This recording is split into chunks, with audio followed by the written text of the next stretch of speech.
Oh, what do you hear? What do you say? That Park Place. Marvin, the Movie Monster Montanero here. I'm the editor-in-chief of a little website called That Park Place, and I am joined by the one and only, the man who keeps the gates of Star Tours alive with that jingle that you all know so well, the one and only Vash Sky. Yes, and if I had my stuff together, I would be able to play you that jingle. There you go. That's the one. I just always like to hear it. It does make you feel good, doesn't it? It just brings you back, to a simpler time. It does, but there is no turning back now, Vash.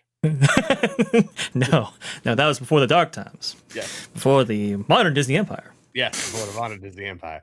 But Vash and I are here to bring you guys some Disney parks news and a little beyond today. And we are not alone. We are also joining us is the one and only Magically MJ with a brand new green screen background. Look at you. Yay.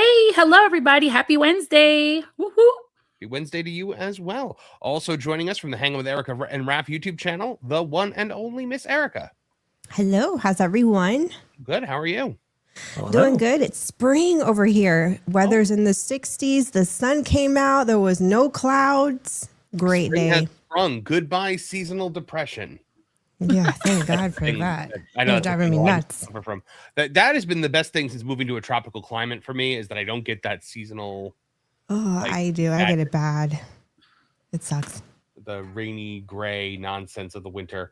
But so I'm glad you are have spring. Most of the states have been buried, and at least in the Northeast, were buried under like a mountain of snow this week. So yeah, it's been pretty rough for a lot of folks. But we are hoping to warm your hearts here today, guys.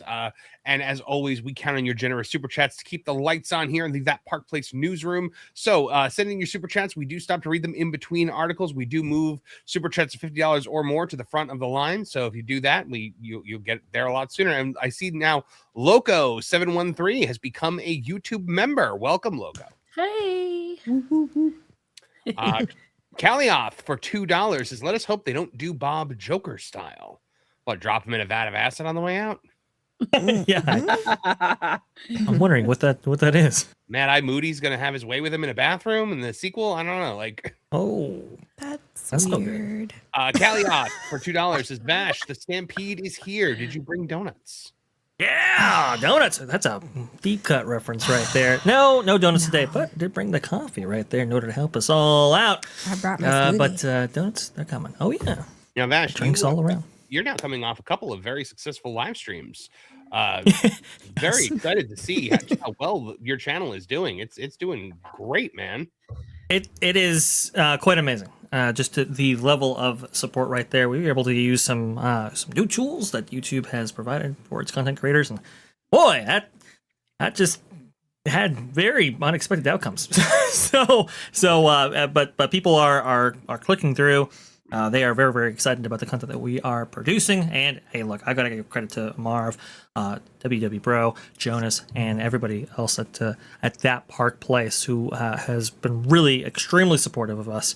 But also, multiple friends out there, and you guys who have been super supportive in us, bringing the content to you. We have a great show after this one right here. We're going to be redirected on that way, but I know Marvin has a full slate of amazing stories that we got to get into. We do. Let's get into the first one right now.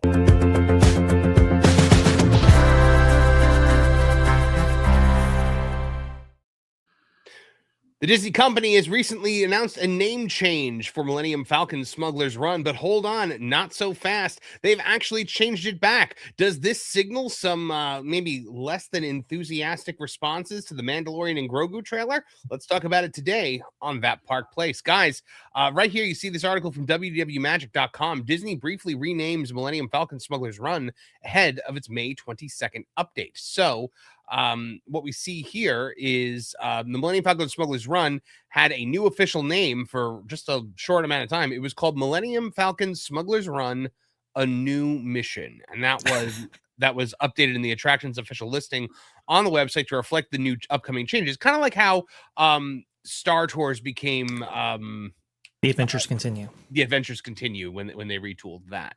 But as of yesterday at 11 a.m., this editor's note here says Disney has reverted the attraction name back to Millennium Falcon Smuggler's Run on its official website.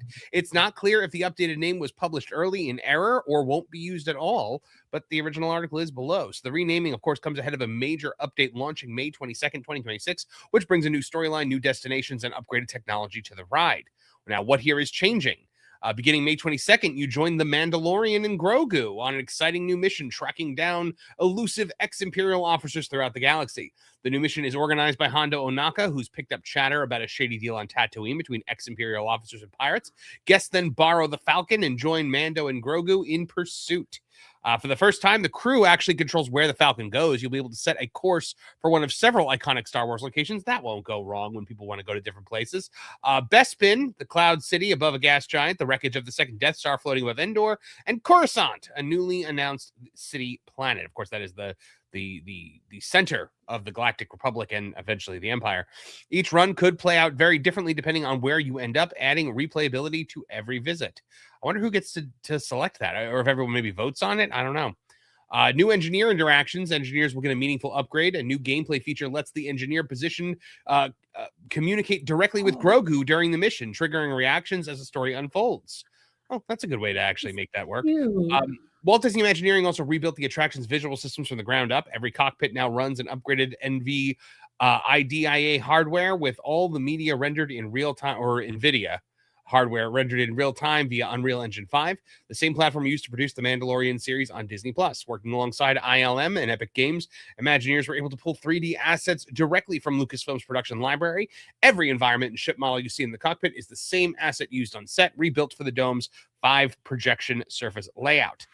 This will, of course, be separate from the Mandalorian and Grogu film, which also opens on the same day of May 22nd. So you don't have to see the movie. They're making sure to point out you don't have to see the movie to be able to follow the mission, because I think a lot of people are worried that no one's going to see this movie. So, guys, so it's not like this was announced like it's the Millennium Falcon Smuggler's Run, the Mandalorian and Grogu edition.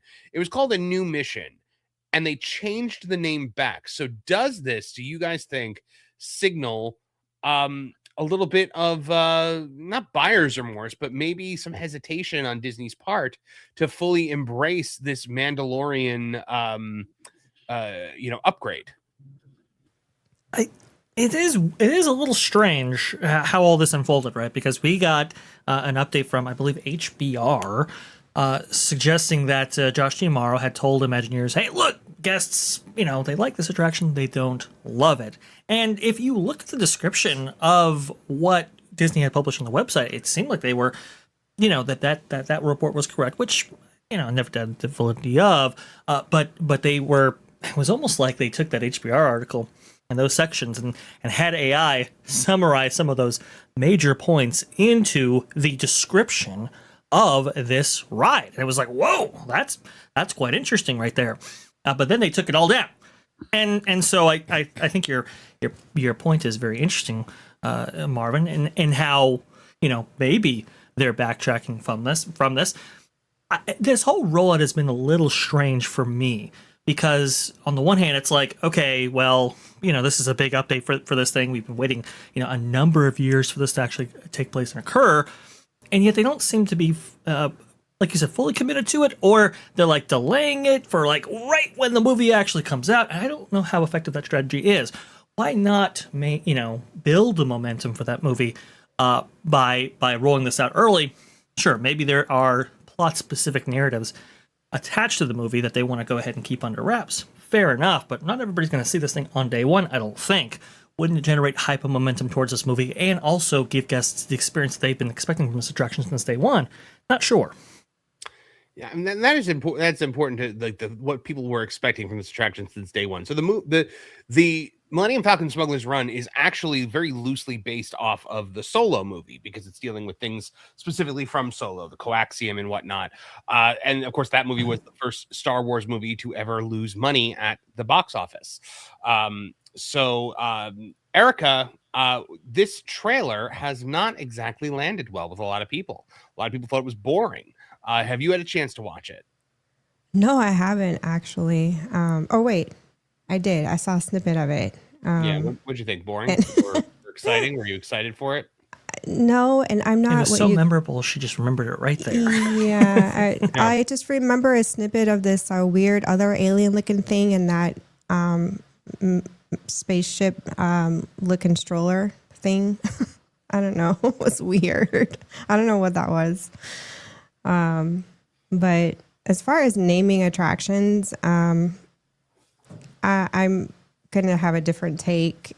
I am of the keep it simple, stupid method, and just call it Smuggler's Run and let word on the street get out, and do your advertising. But they don't need to go changing names of attractions. Word will get out. People will know. They don't need to really overthink this. Mm. Now, MJ, did you say you recently did this attraction with your family? Yeah, back in January. So now, who was the engineer in your party? The kids. I was the pilot in the front. Do you think the ability to communicate directly with Grogu is going to be like a thing that kids are going to enjoy while taking on that role?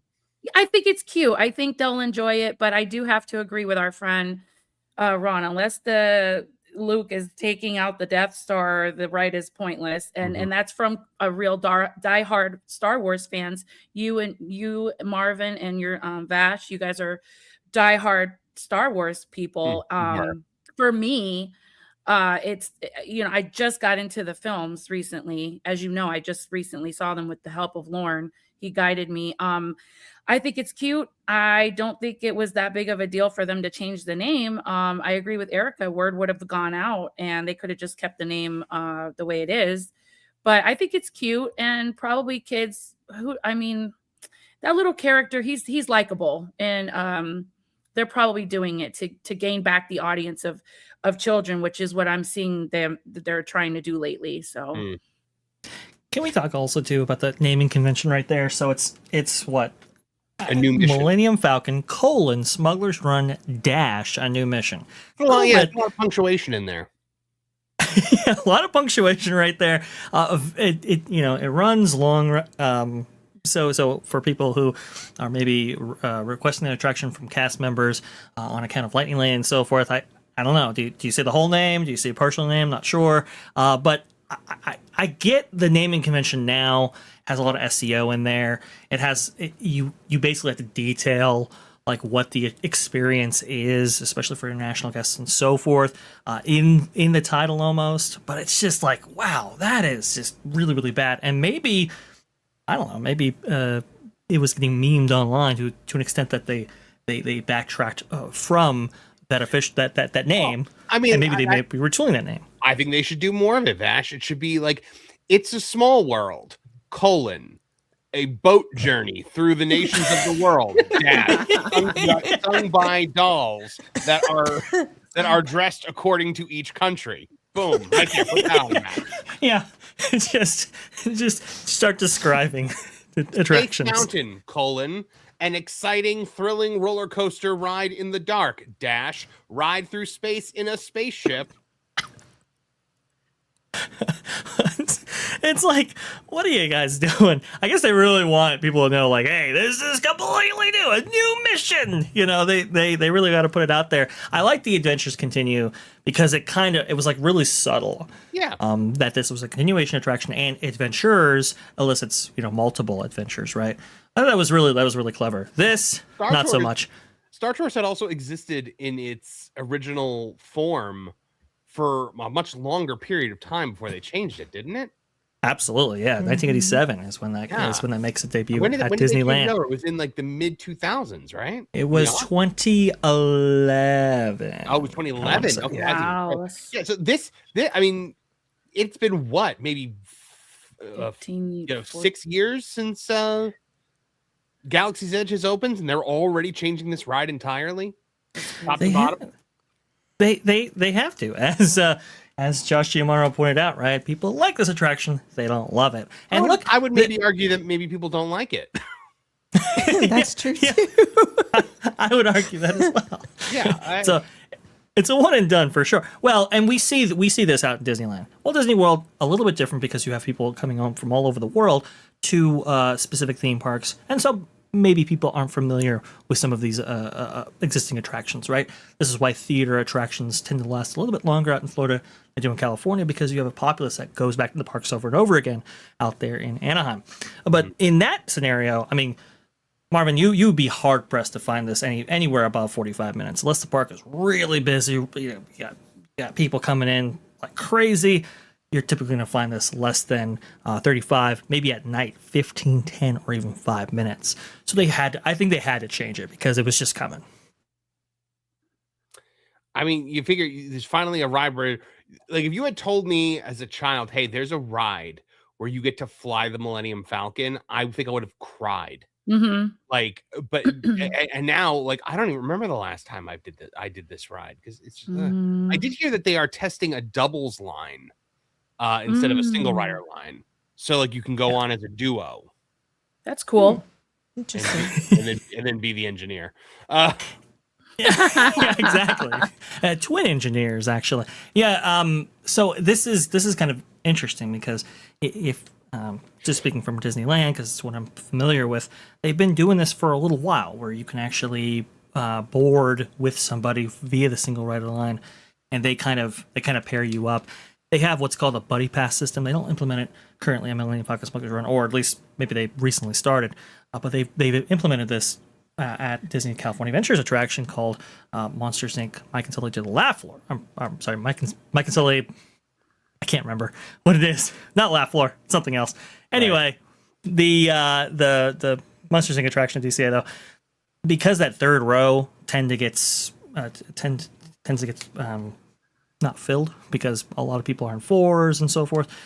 They will have a buddy pass system where 2 people can actually occupy that row, and you go forward with that.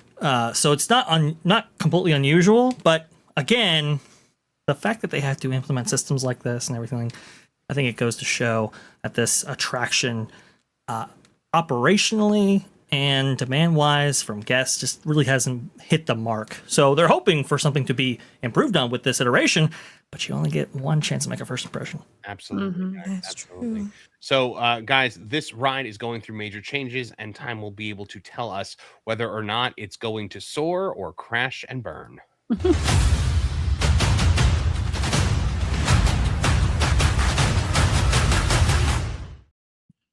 All right, we have got some super chats to get to. They've been piling up while we were doing our last our last story. So let's get right to them. Wild and Crazy Bear for $3. Does anyone remember kid songs?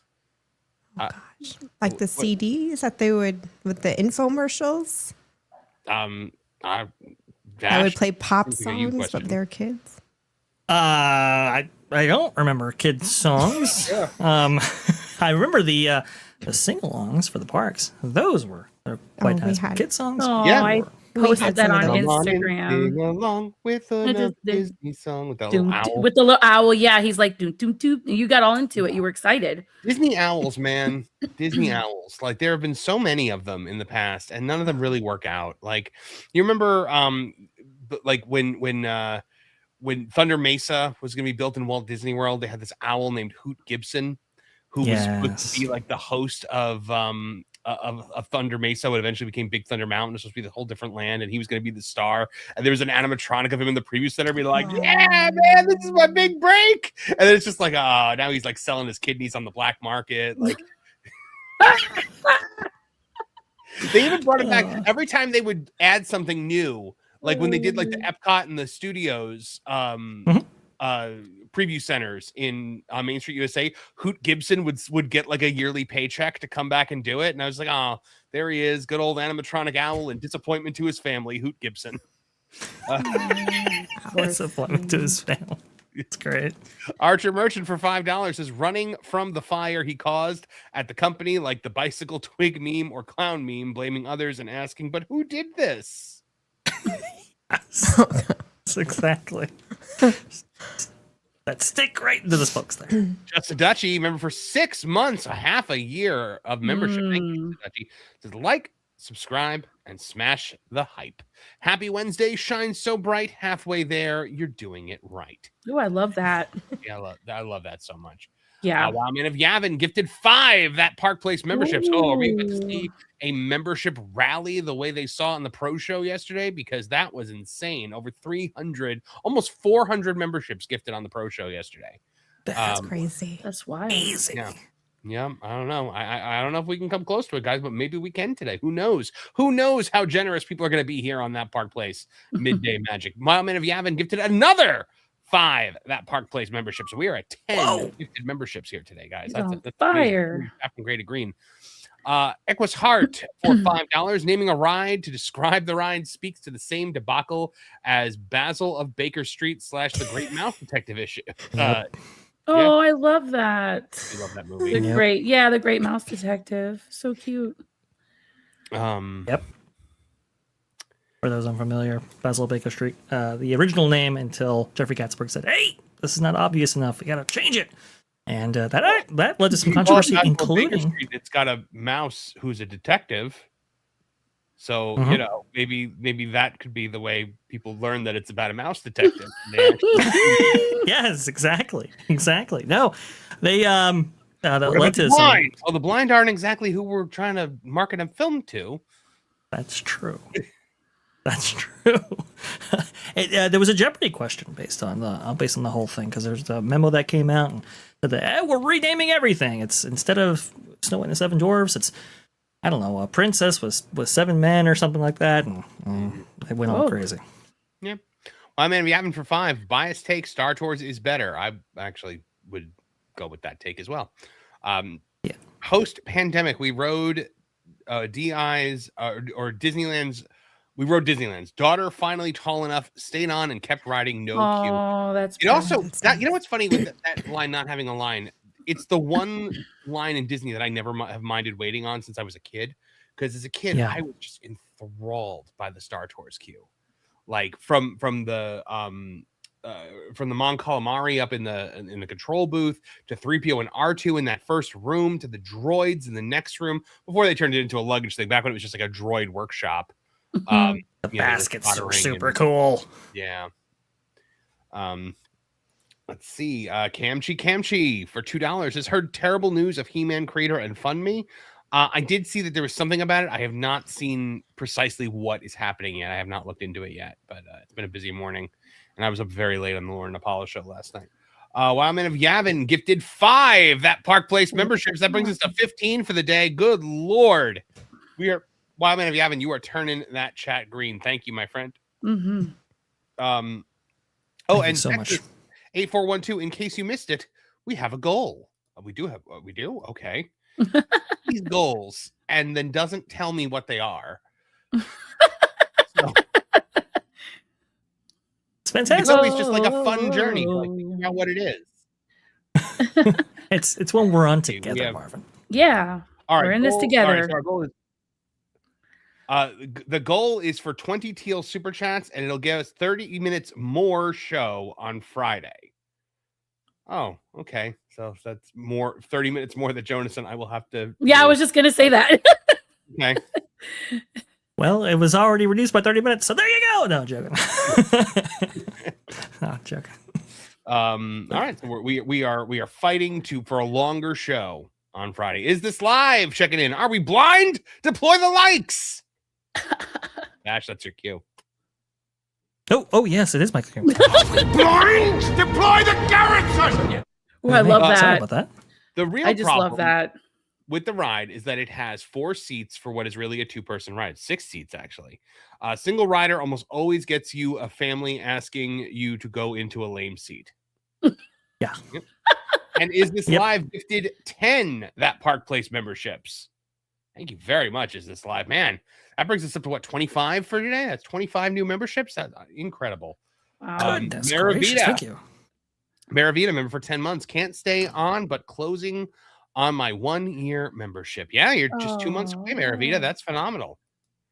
Absolutely. And Wildman of Yavin again for $5. What is the normal time spent on Friday that one could measure said 30 minutes? I mean, it does vary. To be fair, Jonas and I typically do for Extra Magic with Jonas and Marv, we typically do about 2 hours. So I guess it would be 2.5 hours. So we'll see if we hit that. If we hit that thing. If we hit that. All right, I gotta pull up our next story here, guys, because well, this next one is kind of an interesting one because it seems like more and more people are showing up in Central Florida. Tourism is up, but the main problem that we're seeing is that these people that are showing up are not showing up in Walt Disney World. It's showtime! Straight from the heart of the park. All right, we see right here from our own Jonas J. Campbell sharing this one on X. Preliminary data from Visit Florida shows that Florida welcomed a record-breaking 143.3 million visitors in 2025 and posted its highest fourth quarter ever with 33.5 million travelers. Now, here's the other part of this. Jonas says, but Disney World attendance was stagnant. 1% up same quarter from 2025, which was already 2% down from the same quarter in 2024, which means that the same quarter in 2025 we're 1% down still from 2024. So we're up from 2025 but down from 2024, but it's a record number of people showing up in Central Florida. Vash, make it make sense. Yeah, exactly. I think it makes perfect sense, Marvin, if you look beyond the gates of the Mouse House. Because yes, while the Mouse was a little bit down in 2025, very interesting stuff. Because if we extrapolate that out, I mean, Universal Studios has had tremendous success. Why? Because of the opening of Epic Universe, which a lot of people said, hey, can this area even support another big gate from the big two? Remember, Disney has been very hesitant to bring a new gate to Walt Disney World because of what they experienced with Animal Kingdom and people not necessarily extending out their vacations, but just taking some vacation days away from other parks they visit in the chain, right? Which was very unfortunate. That did not happen to Universal Studios. Universal Studios, the attendance gain was additive. There was very little cannibalization happening with the other parks, and that was partially due to the strategy of implementing such a park. Remember, in the beginning days, if you wanted to go to Epic Universe, you had to buy it with a package including the other parks as well, and you were only granted one day. That's changed somewhat here, but it looks like that strategy has paid off. We've seen it from their earnings reports, but the fact that the entire Florida region has benefited unbelievably by Epic Universe in record attendance for this part of the United States is absolutely incredible. It tells you the power of really bringing something to market that people desperately want to see, that is in high demand. And I think Universal's mindset regarding theme parks is paying off in spades. Absolutely. Yeah, it's wild to me that attendance could be up. Or tourism can be up, but attendance at Disney can be down. And that just means that people are going outside the Disney bubble. MJ, here's my question for you. What do you think Disney has done to facilitate that loss? Because I could think of one thing off the top of my head, that being the elimination of the Magical Express, causing people to have to find their own way into the Disney bubble and not keeping them there the way that they used to. Are people, do you think, venturing outside of Disney more and more than they ever have before? Absolutely. You guys nailed it. It's definitely the influential grand opening of Epic. People came from everywhere to check it out. It's brand new theme park. They've never done anything like that before with the portals, and especially with the Harry Potter fandom, another land to explore. So it's out of curiosity. Our first Super Nintendo World, but there's other ones across the globe. But I really think that the opening of Epic really intrigued most people everywhere to come down and check it out, for sure. Absolutely. I mean, Epic is unlike anything we've ever seen before in Central Florida. It is I think you've been, MJ, right? No, I'm holding off a little bit, just a little bit. Oh wow! So I'm the only person on the panel that's been to Epic. Well, for me, guys, it is just absolutely incredible. From just like it's got the little intangible things that Disney used to have. Like, see the soda machine right there. There is a special flavor of soda exclusive to specific lands. So like when you go to Burke, in that Coke Freestyle machine, there is like a dragon flavor of That's soda that you can cool. get. They have Is it like another dragon fruit? yeah, I don't. It's not dragon fruit, but I forget what. I think it was green. I think it is green. It was one of the ones that I liked. I didn't like the one in Dark Universe. So they have it there. They have it in Burke. They have it in Dark Universe, and they have it in Celestial Park. They don't have. There are no freestyle machines in Wizarding World because they That never makes put sense. soft drinks in Wizarding World. And they don't have it in Nintendo for some reason. I mean, they have the machines there. They just don't have an exclusive flavor in there. So yeah, it's just those three. But I mean, just those little tiny things that like Those are the little details that Yeah. can. Yeah, I love that. Their mobile ordering works super well, where you're able to sit down at a table and they bring it to you.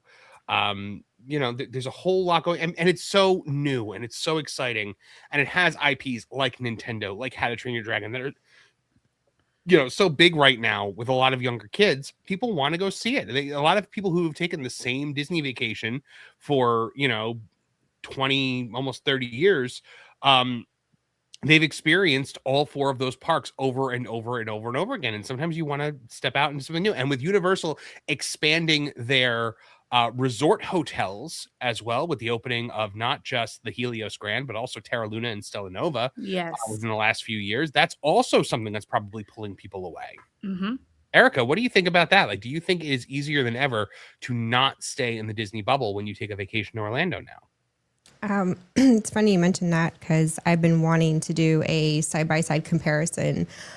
Beach vacations versus theme park vacations. Disney prices are going up, up, up, and Epic is still there and rocking and rolling. They put out a great new deal that even had me and Raph intrigued. And, one thing about Florida is that there is a lot more to do than just the theme park industry. We are a peninsula. We are surrounded by beaches and beautiful ecosystems and saltwater life. Not everyone's into theme parks, and people like boating, jet skiing. So Erica, what are some of your favorite things to do that aren't a theme park in the Orlando area? Oh gosh, I just love strolling through stores, not necessarily buying anything. I like going to the Florida Mall. I like Disney Springs, City Walk. Just even the tourist attractions, just walking around and bumming around stores. Yeah, I'll give you a few of mine. I mean, I like to eat. Kennedy Space Center, big one. I've never been there. Oh, it's my whole cool. life lived in Florida, and I've never freaking been there. I'm so annoyed with that. It's really cool. I love the Kennedy Space Center. I got to go with my wife and my in-laws, and we had just a phenomenal time. But so you got the Kennedy Space Center.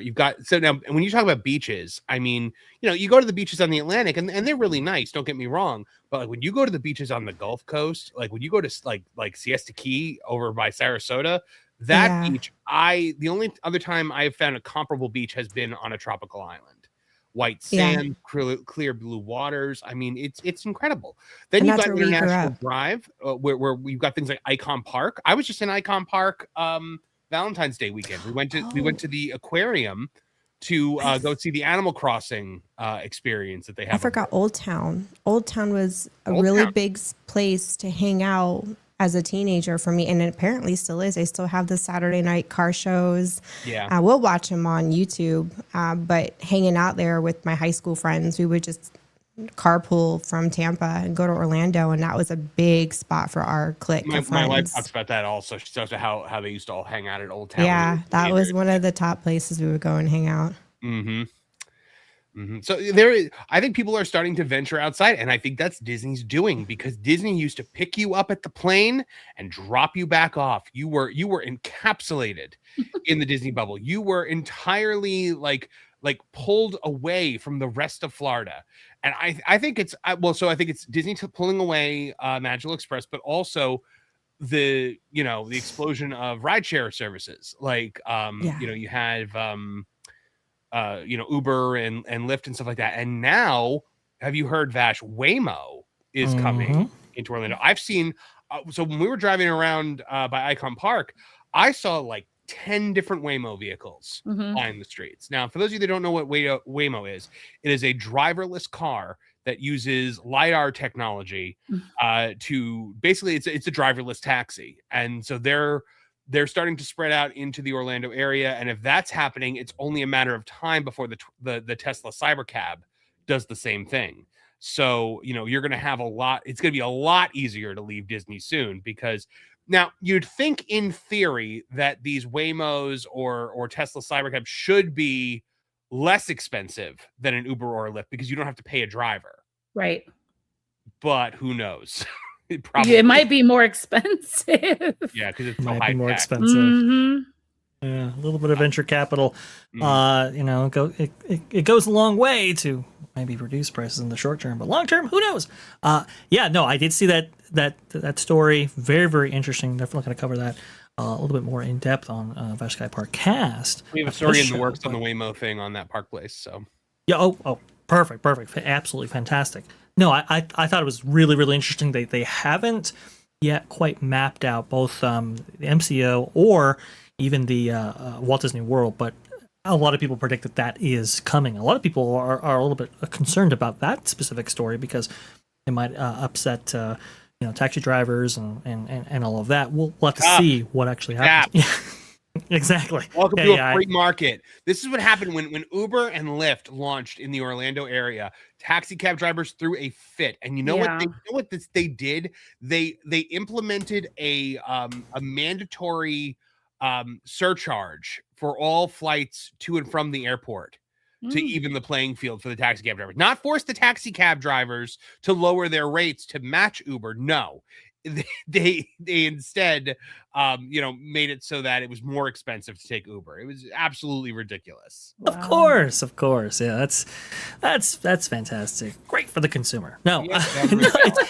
but you are right though, right? Because that Disney bubble has been eroded in all of these different ways and emerging ways, as we point out with Waymo, it really does illustrate the value in maintaining that Disney bubble, right? Or at least to the extent that you possibly could. I understand. I've heard from some industry experts suggesting that, well, Magical Express, they couldn't maintain that service. It wasn't really a relevant service considering how how much ride sharing has become. The proliferation of those type of services. I get that, but man, the Disney bubble has just seemingly collapsed. People are going out to these parks, are going out to these different experiences and going, hey, this is not so bad. This is pretty good. And we've seen points of friction, as Disney would call it, like the reservation system, be dropped, largely because, well, these other parks in this area are just easier to visit, and people are visiting them. Yep, absolutely. Well, guys, it is interesting to note tourism is up, Disney attendance is down, and that can only lead one to wonder whether the Disney bubble has burst.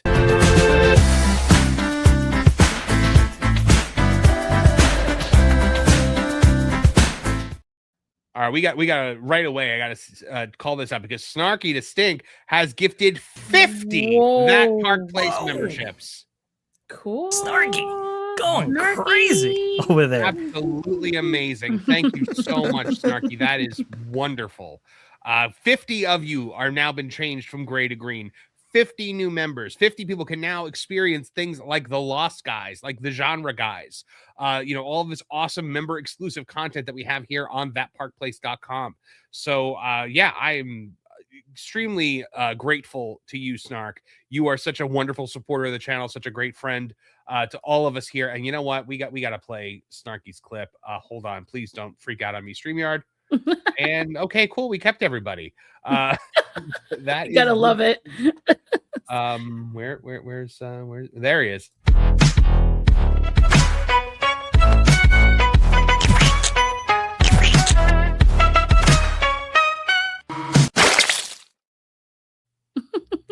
Also, the Wild Man of Yavin popping in for $5 says, I sniped pro with a membership here once. Sniped Andy Masterson this time. I'll take it as a win. Here's one more for the goal, but I got to step away. Wild Man, Thank you so very much. You have done so much for us today here on this stream. Thank you very, very, very much. It was a peaceful planet until he arrived. Then he brought wild to our skies. Is This Live checking in again for $2 Canadian and says epic is epic. That is all. Yeah. Apparently I don't have the Is This Live clip on this channel because I was looking for it because it's one of my favorite ones. The if you're wondering, is this alive or is this dead? Like I do love that one. It's very So good. Oh, is it the Very- one with the hand coming out of the grave? no, I don't think Oh so. no, that's a different one. It's Okay. very interdimensional cable, and I really like it. Oh. 02RR for $4.99. To our great panel, what are your 3 favorite worlds at Epic? Mine is Dark Universe. Third, How to Train Your Dragon. Second, Super Nintendo World. First. For me, I would say it is Super Nintendo World is first, obviously. Second would probably be Wizarding World, because I mean it's just so immersive and incredible. Third, I'm torn here because it's either going to be it would either be Dark Universe because I love the aesthetic, but I can't really do much in Dark Universe because I got to lose some weight, or it would be Celestial Park, because I really do love Celestial Park. Oh, Celestial Park, yeah. That's a great one. I can only comment on what I'm most excited to see. Definitely Dark Universe, definitely How to Train Your Dragon, and certainly the Wizarding World, probably in that order. I have seen at least Hollywood's version of the Super Nintendo World, which is extremely impressive. Very excited to see Donkey Kong. But in terms of portals I'm excited for, there you go. Yep. Our next story is actually going to be about Epic Universe, guys. So, stay tuned because we've got a fairly decent sized story about Epic Universe coming up momentarily. But we've got some more super chats in the meantime. So let's get to those. I'm sorry, MJ. What are the 3 that you're most looking forward to going to? Well, I don't know anymore because I'm kind of like, I was a kid growing up playing Mario, right?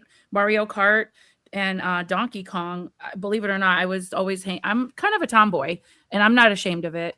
But you would think I'd be anxious to see Nintendo World, but I'm really more anxious to see Dark Universe and the Ministry of Magic. And then How to Train Your Dragon. That's my daughter's movie she grew up watching. That's like her childhood there, even more so than Disney. But I think it would be in that order: Ministry of Magic, Dark Universe, Nintendo, and How to Train Your Dragon for me. Makes sense. What about you, Erica? Mario. I'm that 80s kid. And then I like the whole fantasy wizard stuff. So that would be second. Third, I'm equally torn between Dark Universe and How to Train Your Dragon. Yeah. I like I'm to not keep even that busy. into. So I'm not I'm even that think- into How to Train Your Dragon as a franchise, but like the land is so good. yeah, in terms of doing things in the land, I'm looking forward to How to Train Your Dragon, where Dark Universe I wish were larger to explore. You know what? I think Celestial Park would be my third because I could actually make the case to put How to Train Your Dragon ahead of Dark Universe, because the show is incredible there, the Untrainable Dragon. I mean, when you see Toothless fly over the audience, I mean, I can't wait to see that in person. I have my tissues ready. yeah, that Toothless character meet and greet is really cool. The food is amazing. They got those macaroni and cheese bread cones with the everything bagel seasoning on it. But also they have the restaurant that they have there is also really good. Like you could just get like Viking sized food there. And it's amazing. I love that. That's so Ooh, yummy. cool. That is Yeah. so cool. Snarky to Stink says John Jacob Jingleheimer Schmidt. His name is my name too. Whenever we go out, the people always shout, "There goes John Jacob Jingleheimer Schmidt." Da-na-na-na-na-na-na. You know, I want Barney. You were a Barney kid, weren't you?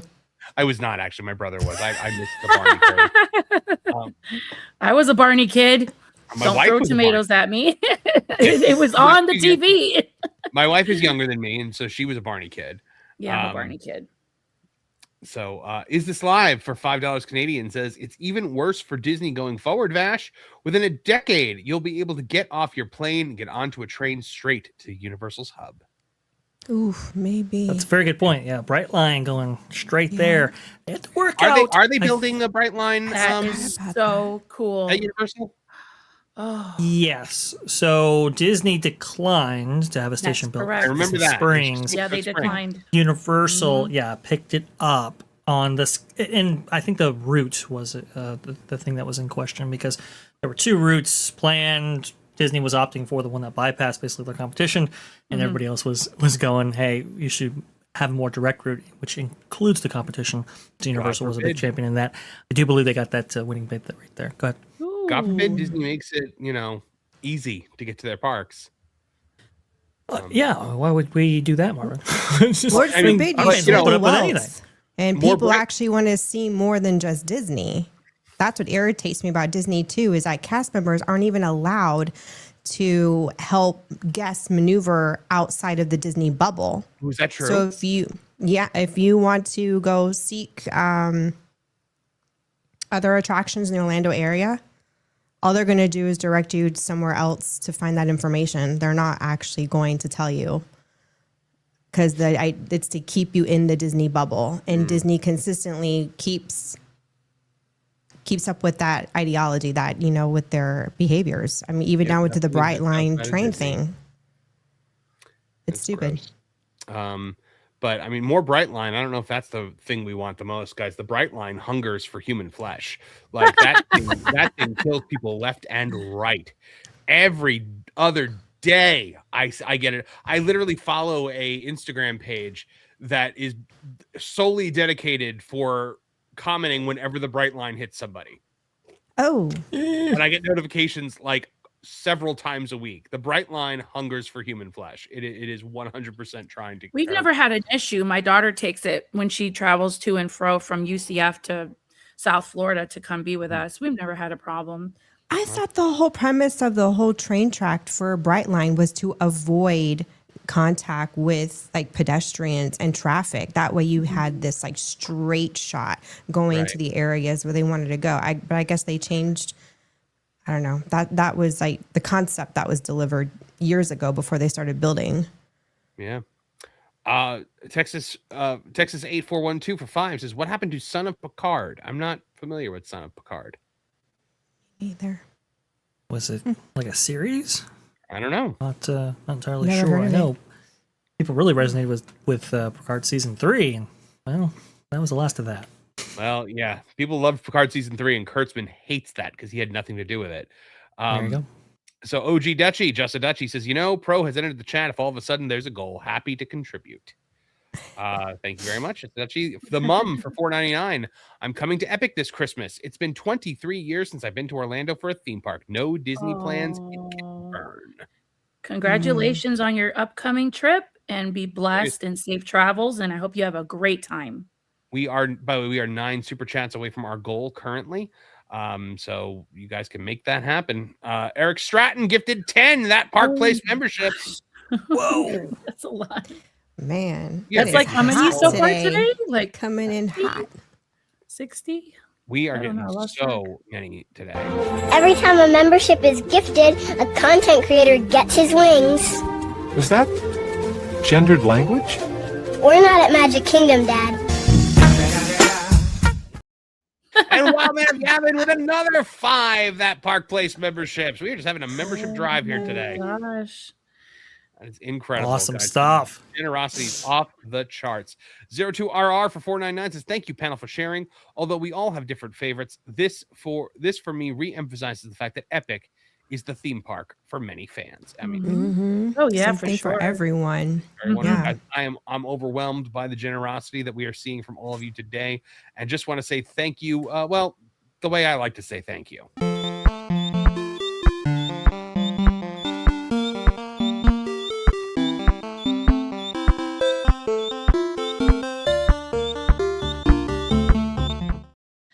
Is that Cranky Casino? That is Cranky Casino. Oh my God. I was just watching. That's so funny.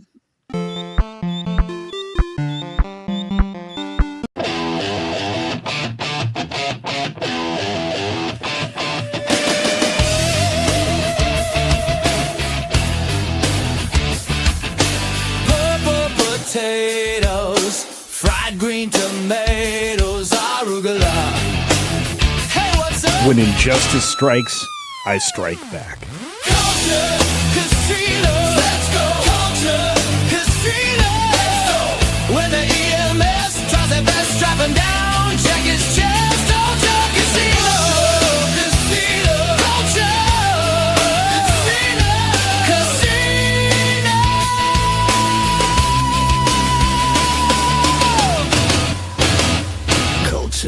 Casino. Let's go, let's go. There you go. Is it bad that I know the whole song? Like I can sing the lyrics in my head. That song is awesome. That's like the best song on the planet. You should have played that at the halftime show. Yeah, I they think should have. it's Pro's best song. Yeah, really man. is. It really is. I'm gonna tabulate these memberships real quick. So 5, 15. Hold on. StreamYard is giving me issues. 5, 15. And then it was 65 because we had the 50 from Snark. And then it was It's got to be like 60 or 70, right? 65, 75, 80. And then it was 85, 90. Have we hit 100 yet? No, I think we're at 90. Oh my gosh. Unless I'm not Insane. That is insane. 90 guys, 10 more memberships and we will be at 100 gifted memberships for today. So if we can get to 100 gifted memberships, guys, that is an incredible day here on That Park Place. So wow, Absolutely. absolutely, That is fantastic. Thank you so much for all your generosity out there. Absolutely amazing, incredible. Really Thank you, is. thank you, thank you. Really is. And don't be shy. I'm telling everyone, show off all your emojis. You have access to everything now. It's going to be awesome. Great day Guys, today. You have shown so much capitalistic spirit here today that certain adversaries are fleeing the planet. Commander, you've rained on my glorious parade. For this, I'm sending everything I've got at you. But I won't let you have the satisfaction of catching me. I'm escaping to the one place that hasn't been corrupted by capitalism. Space! Marvin, it's a funny story. So I actually scared the crap out of the kids when I told them that guy from Home Alone that worked at the hotel is the same person who played It. Yeah. And they couldn't believe it. They didn't believe me, and I showed them. They were freaked out. Highland Haggis Trainer, by the way, just gifted 5 That Park Place memberships, which brings us to 95. And then Texas 8412 crosses the finish line with 100. Oh, and we're not done. Snarky with another 5. We're at 105. And then Eric Stratton with another 10. 115 memberships here today. Holy heck. We are doing, guys, you know what? I think you've earned the entire Culture Casino song. Purple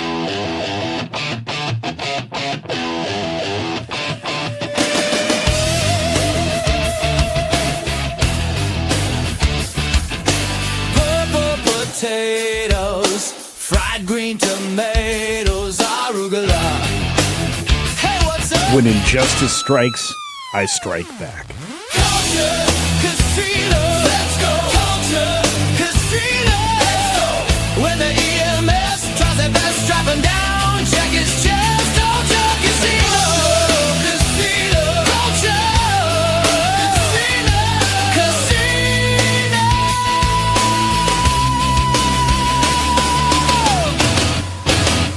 Culture Casino. Let's go. Let's go. Culture Casino.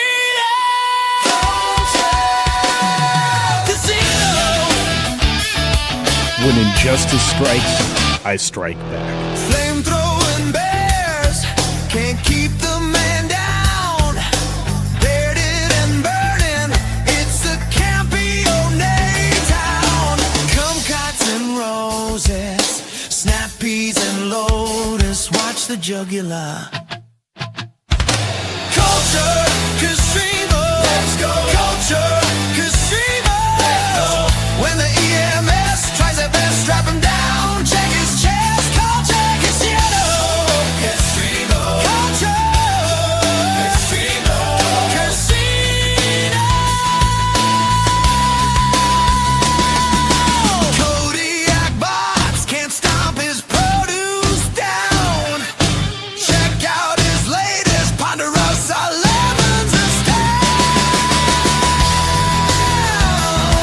postmodern neo-Marxist fear my God.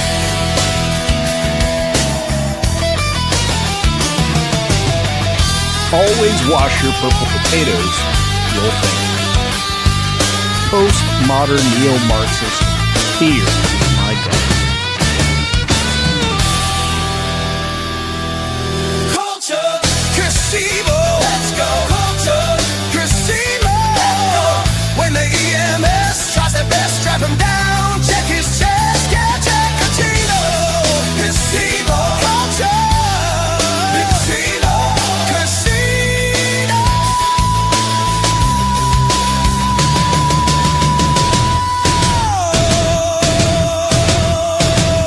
Culture Casino.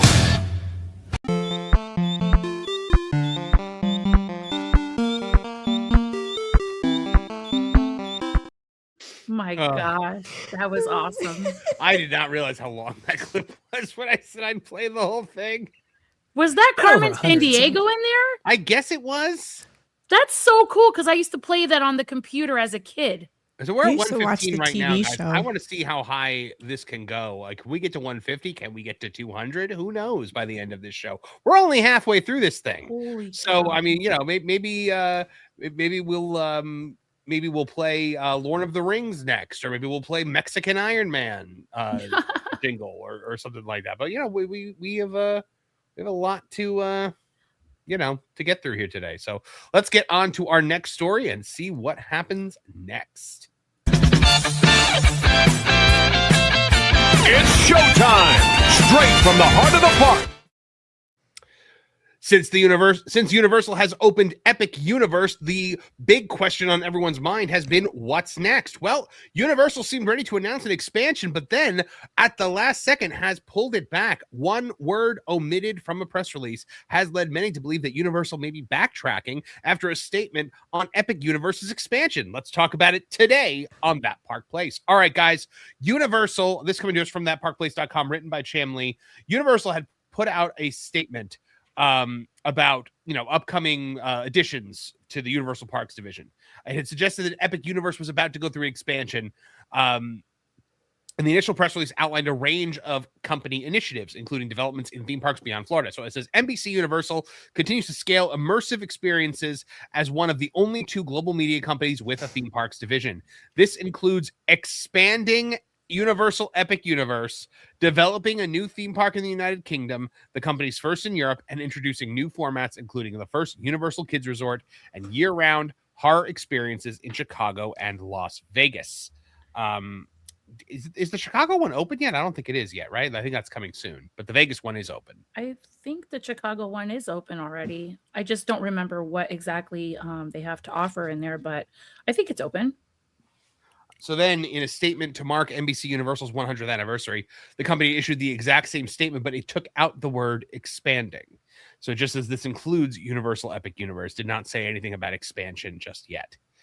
So even with the removing of expanding, Epic does seem to be growing anyway. Since its May 2025 opening, Epic Universe has seen several publicly recorded construction permits and site activity indicating preparations for future development, though no new attractions or lands have been fully announced as of yet. Key documented projects include Project P915, a two-story, 53,886 square foot event building near Celestial Park with ongoing utility, foundation, and roofing work, a large site, utilities, and foundation permit covering approximately 150,000 square feet field in late 2025 for potential future construction, and permits for permanent fireworks infrastructure, including rooftop structures and a main launch pad behind the park. Additional grading and utility permits backstage in areas near the Wizarding World of Harry Potter Ministry of Magic indicate preparatory work in other expansion plots, while aerial observations confirm activity on open land intentionally reserved for future development. So guys, Universal, it seems like Epic Universe is going to be expanding, but they are not willing to talk about it yet.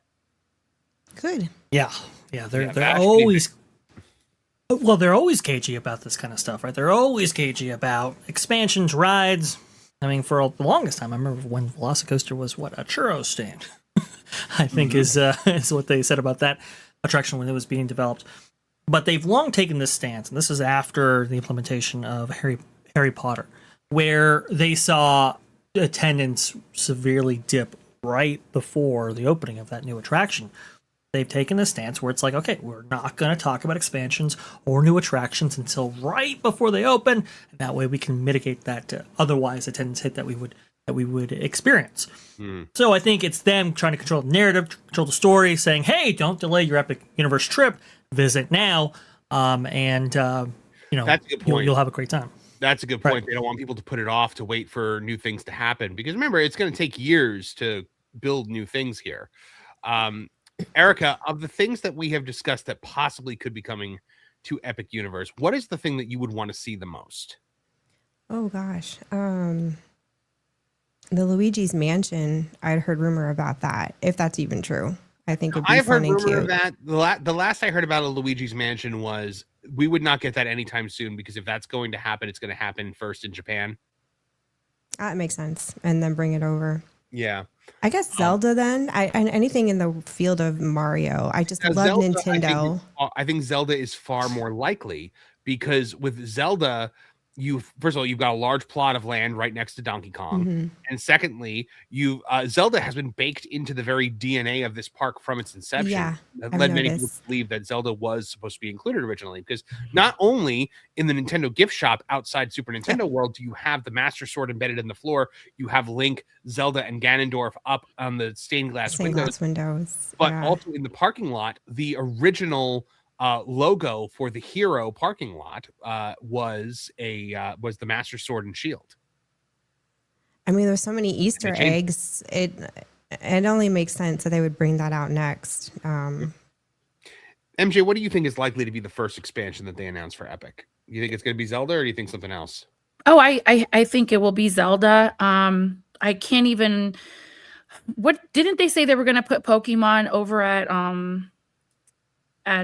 was it Universal or Islands? We don't know yet. Okay. We believe that Pokemon is coming, especially with the announcement that it is coming to Japan first. Yes, that's right. But They have to have we it don't first. know Yeah. exactly where it would go. Some people think it might be Islands of Adventure. Some people think it might be coming to regular Universal where the Simpsons are. Some people are even said maybe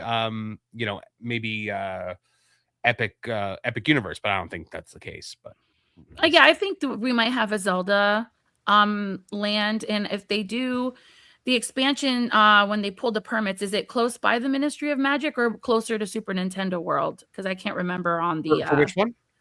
For the expansion, you know how we get the aerial view? Is it Mhm. closer to Ministry of Magic or Super Nintendo World? There are two expansion plots. One of them is over by there's a large one over by Celestial Park over by Stardust Racers. And then you have another one over by Donkey Kong, and then there is an area behind Ministry of Magic where it looks like there's going to be some kind of attraction going in there. I've even seen kind of where it's likely that they're going to have the entrance for it.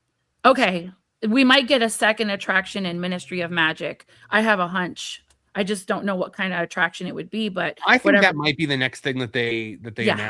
announce. But I feel like that Zelda announcement is going to be huge. Whatever. Oh yeah. They may be waiting, Vash, for because the Zelda 40th anniversary is coming up. That's True. a perfect time to announce that. Also, the Zelda movie coming out. That might be a good time when Zelda fever is at its highest. That's when you suddenly announce that, hey, we're gonna move forward with this Zelda expansion of Epic Universe. What do you think? Right. I mean, we've seen Universal correlate the opening of attractions with those films. The fact that Zelda is being produced by somebody else, I think, NBC Universal or Comcast, suggests that there might be some what do you want to say, some synergy there, but I don't think we would see it in the extent that we saw with the opening of Hollywood's version of Super Nintendo World and the Super Mario Bros. Movie when that actually came out in 2023. But I think you're right, Marvin. There are a plethora of opportunities that they could showcase. Hey, we are doing these expansions, we're building these rides, etc. I will say though, Universal's recent strategy of, hey, let the fervor simmer with fan circles or speculation, and then announce it last minute. I think that's the strategy that they really want to implement going forward right here. So I don't know if we will necessarily see official announcements from Universal until right about the time that these things are ready. So that's long after maybe show buildings are erected, pathways are cleared, and so forth. It's just it's a different company. Disney, they hype it up forever, right? You don't think Universal doesn't do that? You think that they would actually start building and people would not know? No, I mean, I think people do know, and they're okay with that. Well, I That's mean, what I'm saying. not know exactly what it is. Well, I mean, we did just see that with Rip Ride Rocket being torn down. We didn't know it was going to be Fast and the Furious until construction had already started. Right. Exactly. And we really, there was no official announcement on Fast and Furious coaster out in Hollywood, I think, until like track was well and up and right before ride vehicles were actually delivered. So, it's just, they've just been taking this process of, hey, if fans know what we are doing, that's okay. They'll get the word out for us among enthusiasts. And then for the general public, we'll go with the big media blitz right here. I think that's what they do. And I think, to your point, Marvin, there are a wondrous amount of opportunities for them to do that. Mm-hmm. Yeah, I agree. Mm-hmm.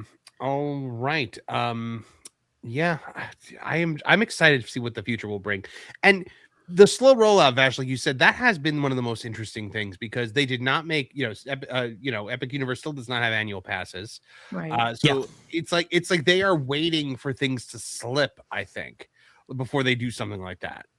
I mean, I just had a conversation with Almighty Coasters. Amazing guy.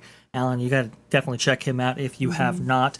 We had him on Vashkai Parkcast in our most recent show, and he was saying that, look, with all the changes that Disneyland Resort has just announced in terms of, ride maintenance schedules and so forth, and how to schedule out parts and how to schedule out operations in order to increase uptime. Apparently, those conversations are happening on almost a daily basis, according to him, at Epic Universe, because of the issues that have come up with that park. Again, these are all custom-built attractions for the most part right here. They don't have a duplicate anywhere else outside of maybe some attractions in Super Nintendo World. And a lot of that custom fabrication, a lot of those maintenance technicians, a lot of those cast members, they're still trying to, team members, they're still trying to find their groove, right? And this is why Universal has been very clear. Hey, we're approaching capacity. We haven't achieved it yet, but as soon as we have this part kind of figured out, now we can go ahead and offer, I think, maybe AP implementation, maybe some more robust ticket offerings, because there are a lot of people who are waiting for some of those international guests specifically. Have you heard anything from your sources, Vash, about the implementation of annual passes? Yeah, so the only thing that we have to really go on is what Universal is doing in the digital space, right? When it comes to like AP, like ticket offers or days that they provide, where you can, I think, buy like a discounted ticket through your annual pass. Those dates go throughout all of 2026. Yep. And so, we're just going to have to wait a little bit longer for APs to be included. Right. We all thought that it was going to start in January of 2026 because originally all of those deals ended at the end of 2025 and then they extended them for another year. So, I mean, I can see it going for, a year and a half of no annual passes, but I can't imagine it's going to go much further beyond that. I can't imagine either. I think they do want to add Epic Universe or at least a tier of annual pass that includes Epic Universe onto tickets. Nolan. Yeah, I was just our Nolan. Nolan's fun. Nolan, I still see you there. But the issue though is that if people are expecting for annual pass holder rates to stay the same, that's not quite going to be the case. I think they're going to go up precipitously. Well, see, I don't think I think it'll be a completely separate annual pass. It might be initially, yeah. Which is what Disney actually did for DCA when that opened in 2001. Very interesting. Mm-hmm. Yeah, so because I right now the way the Disney annual pass is or the Universal annual pass is structured, it is like per park. You could have just the two, or you could add on Volcano Bay, and so I think it's either going to be an add-on or it's going to be an entirely separate pass. I think the more likely scenario, since so many people are already locked into those contracts where they're paying monthly, is going to be the separate annual pass. Yeah, and Universal can do this because demand is there. You have a lot of annual pass holders who definitely like the experience at Epic. They obviously want to go right on their own time, on their own day. And Disney couldn't get away with doing that. They had to eventually bundle Disney California Adventure with Disneyland for those annual pass holders very quickly out of the gate. They dropped the idea of having two distinct passes. Epic Universe demand, though, is so high that they can do that. And so, I think announcements are going to be forthcoming on that. I would be shocked if we didn't hear at least somewhat. Maybe I mentioned from Universal, maybe Universal Creative, somebody saying, "Hey, look, listen, annual pass holders. Annual passes that include Epic or as a separate option are coming very, very shortly." I think we're going to hear at least that announcement in 2026. Right. Absolutely. All right, guys. Well, Epic Universe, the future looks bright. It looks like there is going to be expansion, whether Universal wants to admit it or not.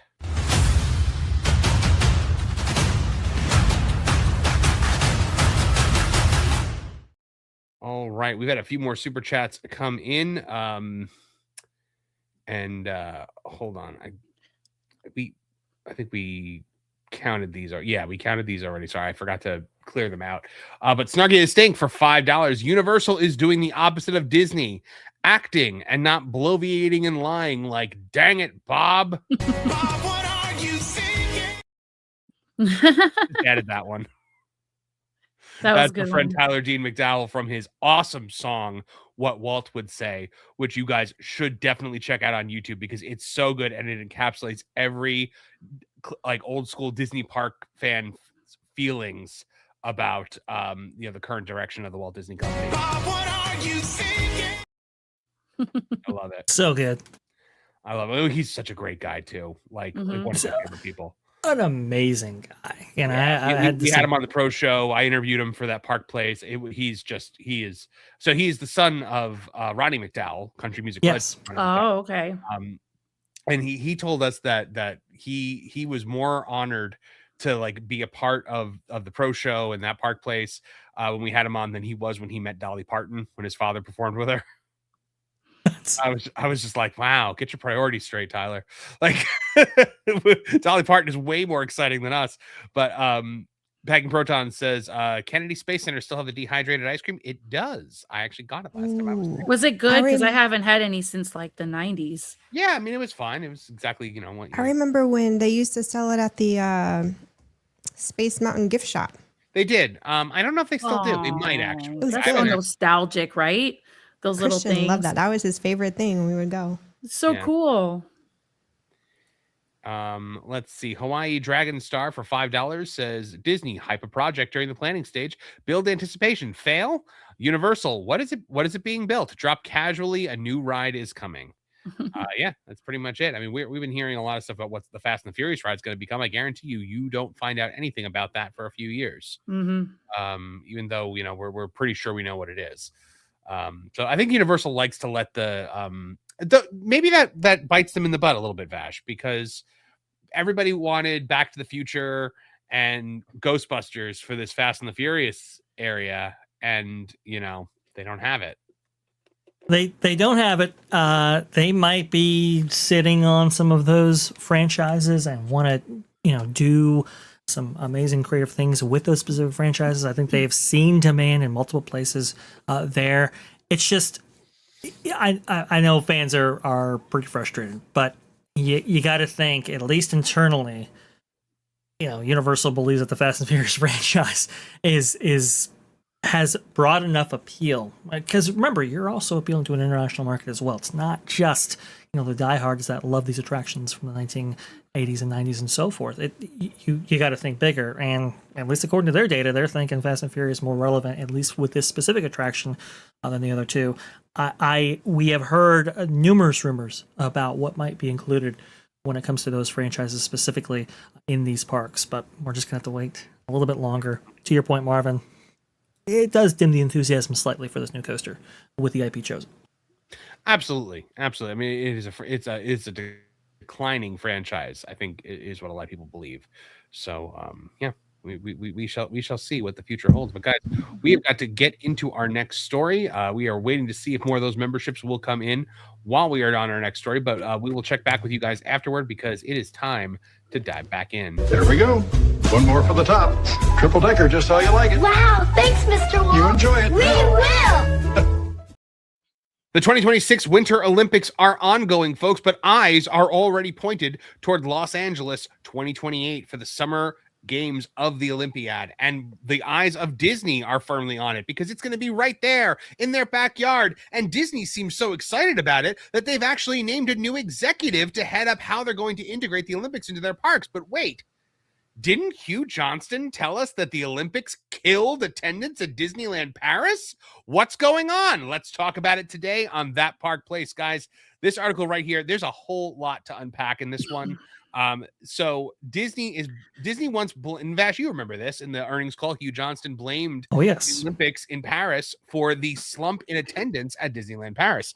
Make that make sense, if you will. But, you think that an influx of people into the area, people are going to go to Disneyland Paris while they're there.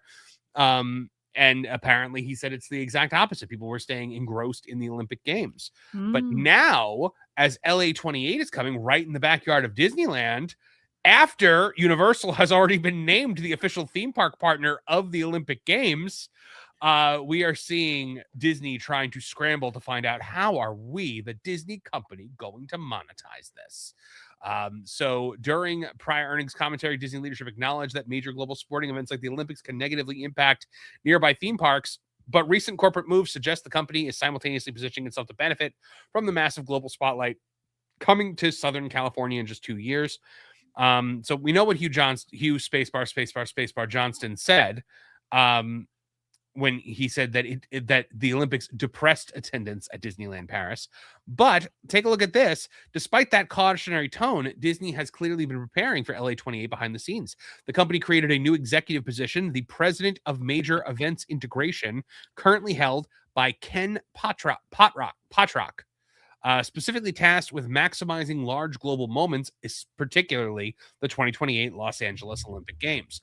Now, according to planning details, the role is responsible for developing cross-company strategies to extract value from major tourism and entertainment events. In plain English, Disney is getting organized for the Olympic spotlight. However, a monkey wrench. Universal already holds the official inside track on the Olympics. The NBC Universal, not Disney, has secured the theme park partnership with LA 28.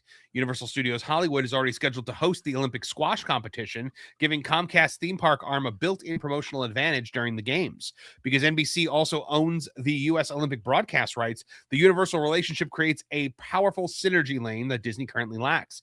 In other words, Disney may be preparing for the Olympics, but Universal already has the credentials. Now, Bob Iger rumors have added to this. Guys, there have been rumors that Bob Iger could be a potential candidate to replace Casey Wasserman as the chair of the Los Angeles 2028 Olympic Games Organizing Committee.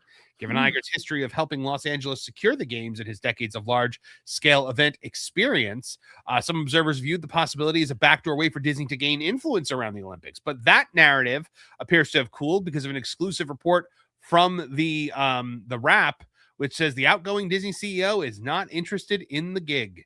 Report further stated that Iger has not been officially approached and would not accept the offer if he were, throwing cold water on the speculation about deeper Disney involvement at the organizational level.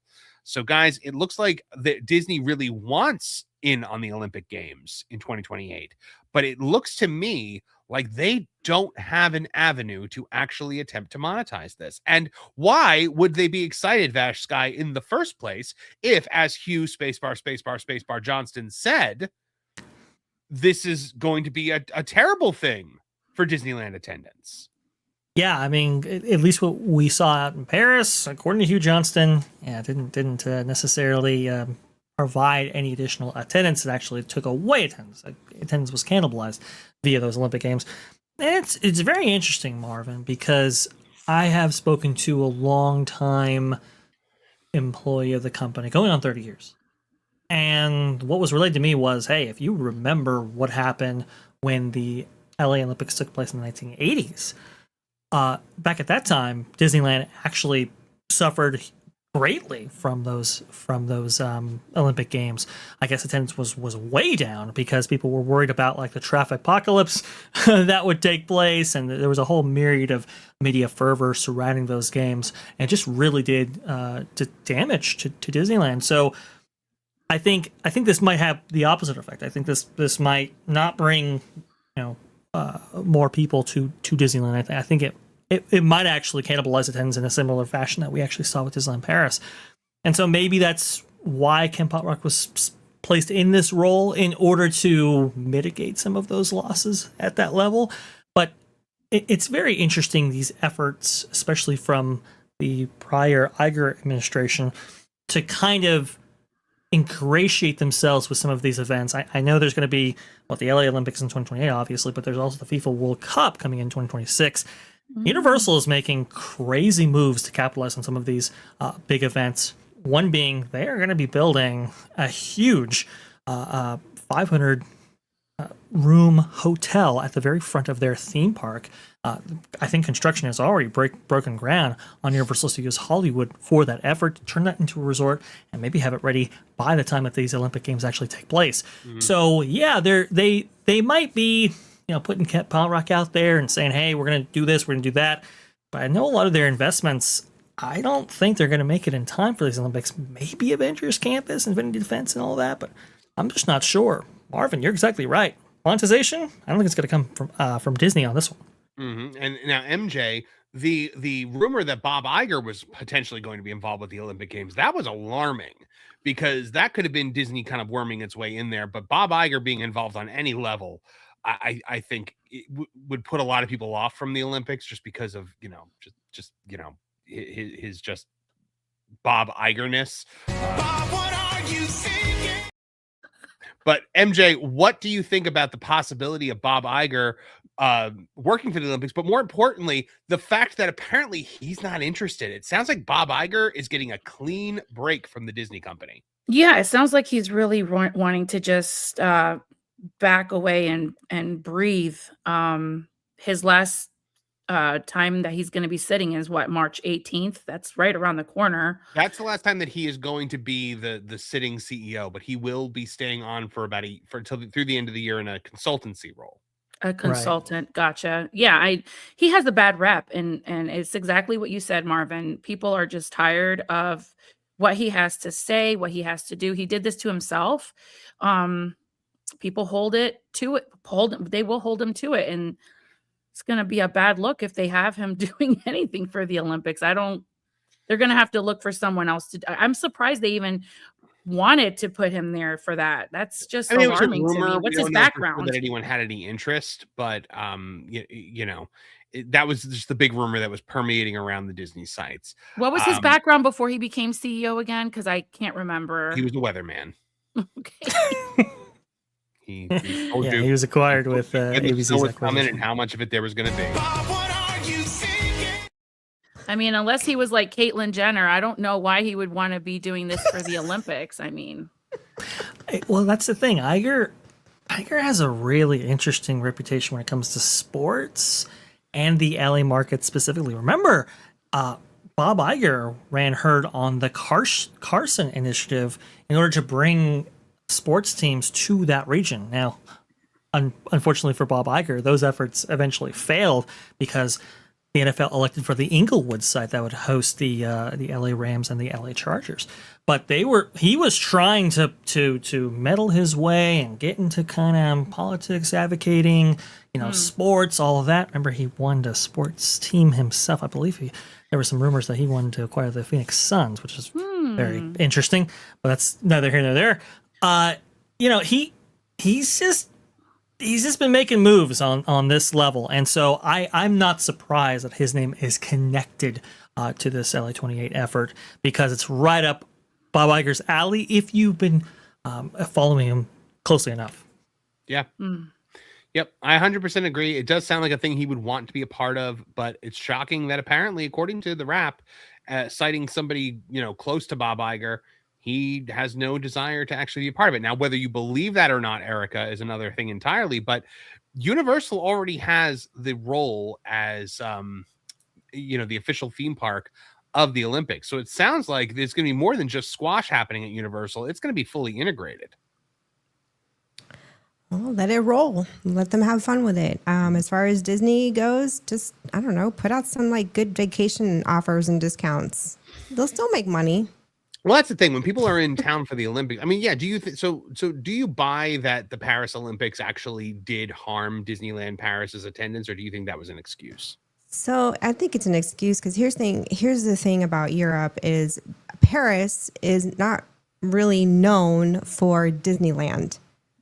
It's known for the Eiffel Tower, and it's known for the French culture. When people, even Germans, even on this side of the border, when we travel into France, we're going to see France. We're not going to see Disney. And if people do Disneyland Paris, it's usually because it's such a small park, from what I've been told, people will go see France, and Disneyland kind of comes second to that. So I've heard some people see London, some people see France. No, never mind. I'm not going to make that joke. That's a good one. Well, I think this is extremely interesting because this LA 28 effort, I mean, it's a big city initiative. Universal, remember, NBC has the rights to the Olympics. So what better way to showcase the Olympics in LA, but to do it through the lens of Universal Studios Hollywood? I think there's going to be some... You're probably also going to have like the hotels, like you said, they're building the new one, but they'll probably integrate Olympic stuff into the hotels as well. Yes. Yeah. I mean, I wouldn't be surprised if the athletes, end up staying in the kind of Universal area, taking advantage maybe of those hotel offerings directly in proximity to Universal Studios. There's just a number of ways that Universal can capitalize on this, and in a way that Disney really can't. And so I really do think they're trying to prevent another, I think it was 1984 Olympics, if I'm not mistaken, in LA from occurring to Disneyland once again. Mm-hmm. Well, guys, the Olympics are coming to Los Angeles in 2028. Universal has the exclusive rights to be the theme park partner for these events, and Disney, well, they've just got their nose pressed against the window.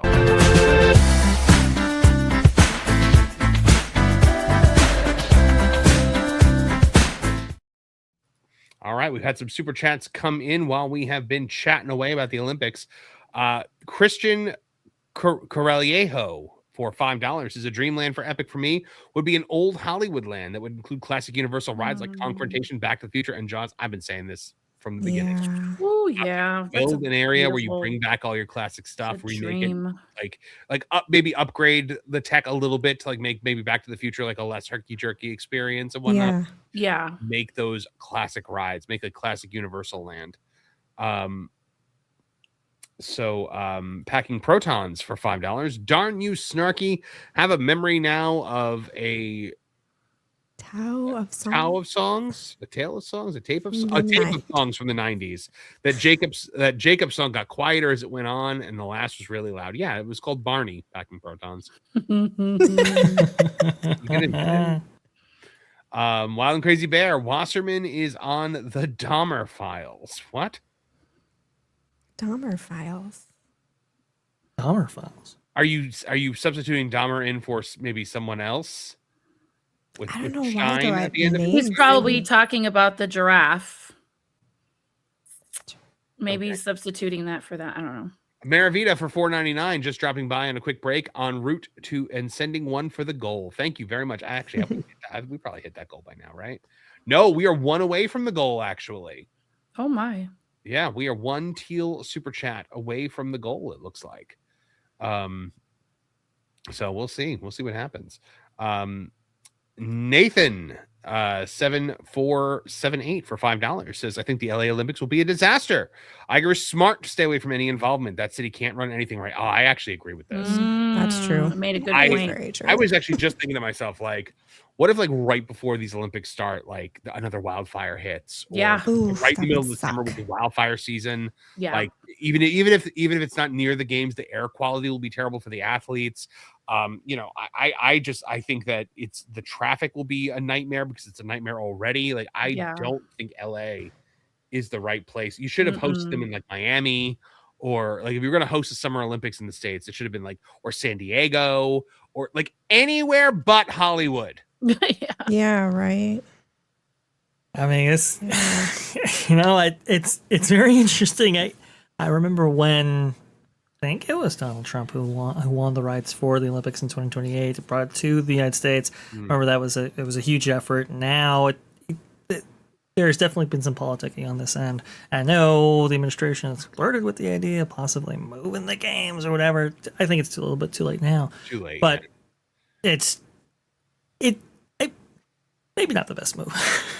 Yeah, we'll see. Somewhere in Florida, it should have been Miami or Daytona, or like like a tropical, nice weathered area. Yeah, even Central traffic's Florida, gonna be a even huge like concern. Orlando, like where you could have had like the surfing stuff on some islands in the Caribbean, and there's a whole mess of things they could have done. we have all the resorts for that, so yeah. LA is just too crowded of a city. There's too many issues with it. The infrastructure is too bad. I mean, look, I'm sure that whoever's running that city at the time will throw out the big nets and scoop up all the homeless people to get them off the streets again. But by the way, I was in downtown Orlando just recently on Valentine's Day, and we did what do you call it? I was shocked at how few homeless people there were. Because downtown Orlando is usually just awash in the homeless. Like there's homeless everywhere. And I didn't see any on the streets. So I wonder what happened there. In Jesus' name. Texas 8412 for $5 says 19. I believe that was number 19. And just a Dutchie for €5.99 says a lot of history in Paris and sights to see. I've been in Paris a couple of times. Disneyland did not make it on the go see list. Makes sense. We have hit the goal here, folks. We have just hit the super chat goal. The confetti is falling in the chat. We are, we are going to have 30 extra minutes on Friday's show, apparently, where Jonas and I will find 30 more minutes of stuff to talk about, apparently. Good luck. Yeah. Bring Wilton on. I'm more concerned with telling you. Erica. What'd you say? I said bring Wilton on. No, we are not going to bring Wilton on. Good evening, ladies and gents. The most. Oh.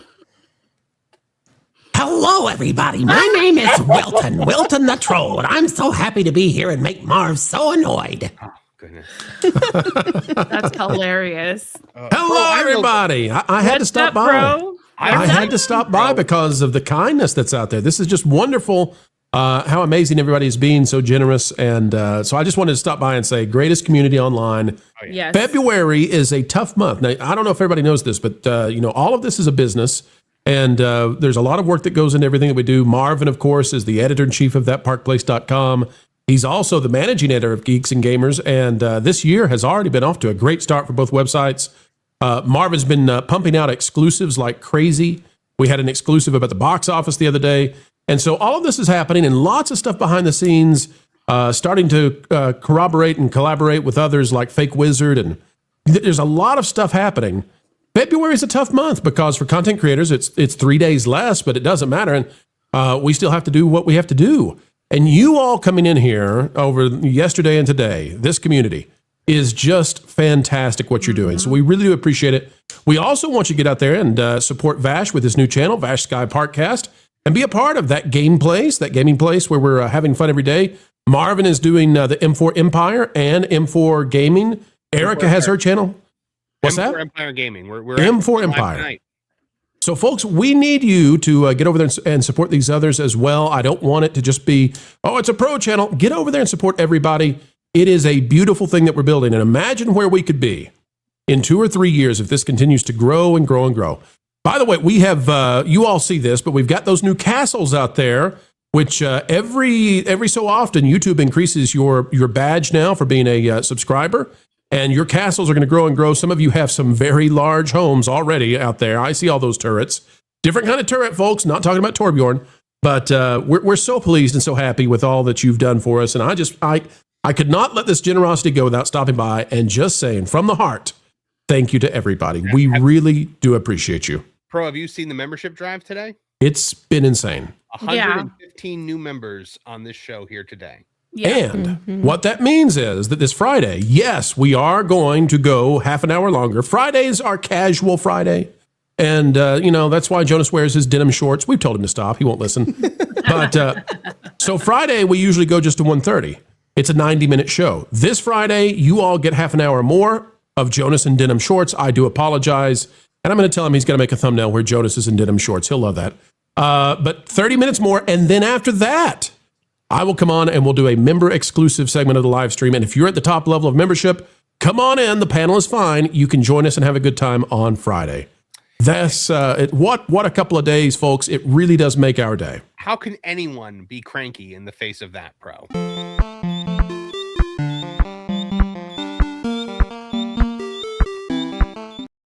I'm going to tell you, I'm going to swap that out. Because Erica keeps dying every time we play it. I'm going to swap it out, though. Marv, it was a great idea, but you know who's going to be on that from now on? Who's that? Grace Randolph. I'm putting her on Cranky Casino, and I am not going to let it go. I don't know what the YouTube algorithm is going to do with Grace, but we're going to cover this because it's getting worse and worse, and she's doubling and tripling down. It's like, let it go, lady.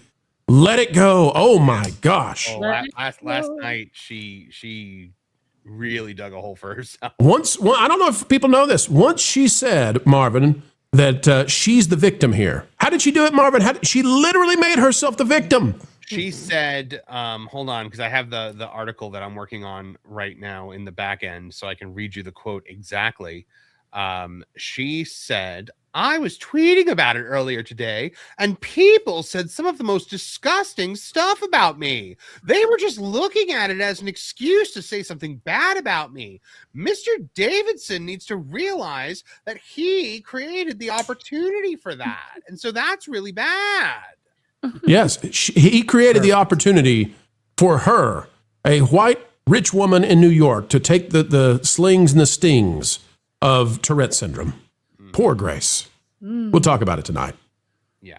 That's why, folks, we're building something nice. We're building something based on kindness. And by the way, go check out the Pro Show yesterday where we talked about, and the video that just came out, where we talk about how this should have been handled, all of it manipulated from top to bottom. They bleeped out and hid every time that he said something bad the rest of the show to make it seem like he was just a horrible, terrible racist. And then that lets Michael B. Jordan and Grace Randolph become the victims as opposed to the man who's supposed to be honored for being courageous in the face of Tourette's. The other thing Grace said, Pro, was, oh no, I noticed that all of his outbursts were directed at women and people of color. Did you know that? So Grace is partially to blame for not researching this before she says insane stuff. But did you know that when Alan Cummings was doing the award to Paddington, that they made a joke that was a little bit, they shouldn't have made the joke because it involves kids. And the guy yelled out the P word that we can never say here. Not that one, folks. The other P word. Not that P word. The other P word. Yeah, you got it that time. That P word.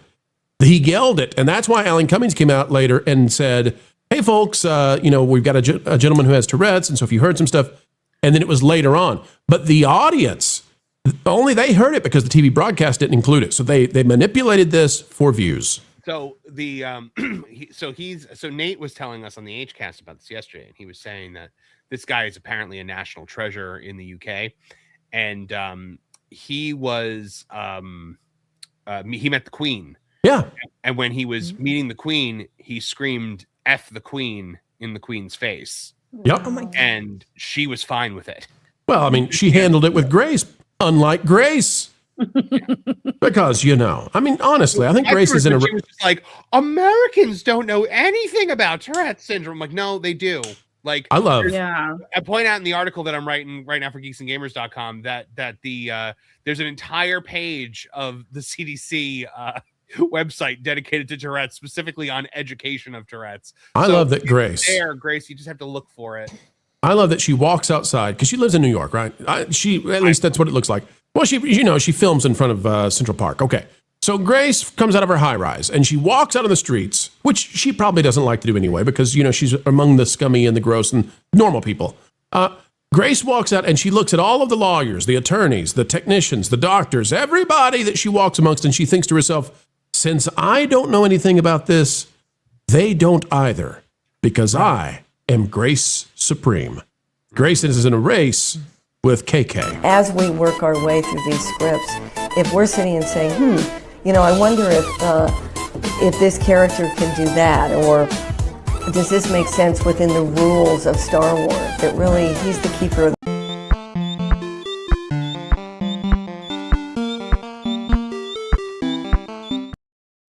I'm gonna hold on to that clip, Erica, just for days where you need to pick me up. It's just the way the head bobbles and this stick, and it's just like. I will say, the pro made that one, but that was my idea because I called him Cranky Casino, and I said he's got it. We got to have him as Cranky Kong in the beginning. He looks like this old wizard. Just. I want it to be Donkey Kong that drops in and drops the boombox on it, but that's cool. That's really cool. Geez, my stomach. Eric Stratton, by the way, gifted 5 That Park Place memberships, which brings us to up to 120 memberships for the day. Incredible. Wow. Where's Pro at with the gold sound? Go, go. Texas 8412 for $5 says Grace needs some shape language. I agree. Grace does. She needs an attitude adjustment. Is what she needs. Yeah, she definitely needs that shape language, that clip for the shape language, which is in here, and I should be able to find it. But why can I not find the shape language clip? Where is it? So what we like to do, Disney. And so what we've tried to do is really bring that shape language from the architecture. But like what we love to talk about at WDI is shape language. And we often refer to shape language. There's such iconic shape language in Spaceship Reverie Attraction. We really wanted to make sure that we fused to that throughout the space. Oh, you found it, Marvin. I was just gonna rehearse it. I did. But all right, guys, we have got to move away from shape language because we have got to get to our next story because it is a doozy. We're stepping outside the theme parks. We're going into the world of movies, and there might be a spoiler out there for the Super Mario Galaxy movie. It's showtime! Straight from the heart of the park. Spoiler alert, guys. A big spoiler may have now hit the rumor mill for the Super Mario Galaxy movie, coming to theaters in just 2 short months. There is a lot of speculation about this film. We don't know much about the story. We've just seen very little in the trailers. We know the characters that are involved, but maybe not all of them, guys, because this major rumor might be spoiling the identity of one of the villains. So if you don't want to be spoiled, turn back now because we are talking about it today on That Park Place. All right, guys. Again, spoiler alert. If you don't want to be spoiled on the Mario Galaxy movie potentially, then don't, then come back in like 10 minutes. But we will we're going to go through this right now from geeksandgamers.com because Alex has done an incredible job documenting this potential spoiler. So, all right, you've been warned enough. Last chance to exit. I'm going to give you guys one more. I didn't kill Han Solo. Wokeness killed Han Solo. All right, here we go, guys. Oops, someone might have spoiled a major Super Mario Galaxy movie character. Major UK theater chain just revealed a Super Mario Galaxy movie spoiler by ruining the secret appearance of a major character. Everyman Cinemas, a luxury theater chain with comfortable seating, I think sofas and armchairs, gourmet food and a bar, is the culprit. Everyman posted a description of the Super Mario Galaxy movie on its website, and though it has since been changed to remove the spoiler, it initially revealed that a popular character from the Mario video games would appear in the film. Here we go. After defeating Bowser and saving Brooklyn, Mario faces Wario and Bowser Jr.'s evil alliance. Now, alongside his friends and Yoshi, he must stop their plans for world domination. So there it is, guys. Wario, the evil inverted version of Mario, could appear in the Super Mario Galaxy movie. Now, we had heard about this before, guys. We had heard that it was potential that Wario would, be one of the villains in this piece. I wonder if that means Waluigi as well. But if he teams up with Bowser Jr., who we've already seen, then the synopsis could be correct here. It's not specific about whether the duo wants to conquer our world or the Mushroom Kingdom, so there's still a little bit of mystery left. Now the cat is out of the bag, though. Wario's presence in the Super Mario Galaxy movie leads to some questions about what we already know. For instance, does Wario have a different goal from Bowser Jr.? The trailer made it seem like Bowser Jr. wanted to liberate his father from the prison Mario and Luigi trapped him in at the end of the Super Mario Brothers movie. But if Wario is an equal antagonist, which the description implies, does he care about this? And guys, my question to you, Vash Sky, if you don't cast Danny DeVito in this role, why even do it? Yeah, exactly. Yeah, that's a fair point. Great casting, by the way, Marv. I never really thought about it before, but it's actually absolutely perfect in this instance. Yeah, Wario's a big inclusion right here. That is surprising that this would come to light in this big way. But a lot of people really looking forward to this new Super Mario Bros. Movie. I'm one of them. Anyway. I want Bowser by the end of this to be the main villain, of course, because I'm a classicist and I always want Bowser to be the villain. Sure. I've been afraid. Erica, you saw the Mario movie, right? Yeah, I saw the first one. Yeah, I have been afraid, Erica, that the entire movie Bowser is just going to be Tiny Bowser, and that he's going to kind of be one of the good guys. What do you think? You think that's going to be the case? Oh, yeah, he's right. Why do I feel like I have to rewatch the movie again? Yeah, you're right, Marvin. Tiny Bowser? Because at the end of the movie, they shrink him and they put him in like a glass. Oh, okay. Now you're reminding me. Yeah, That's right. Huh. I hope they don't do that. That would suck. I don't think they don't either, but we've already seen clips of him like outside of that one scene from the first trailer where he's doing the painting in like the little castle. But we've seen him also try to make a break for it, like in the outside world, running away from Mario and Luigi, and Yoshi gets him with the Yoshi tongue. So we have seen clips of this that show that he's going to be Tiny Bowser for at least a large portion of this film. I just he's don't got to eat a mushroom. I don't want him so he can grow big. I mean, yeah, that's a good idea. All he has to do is get hit. Oh yeah.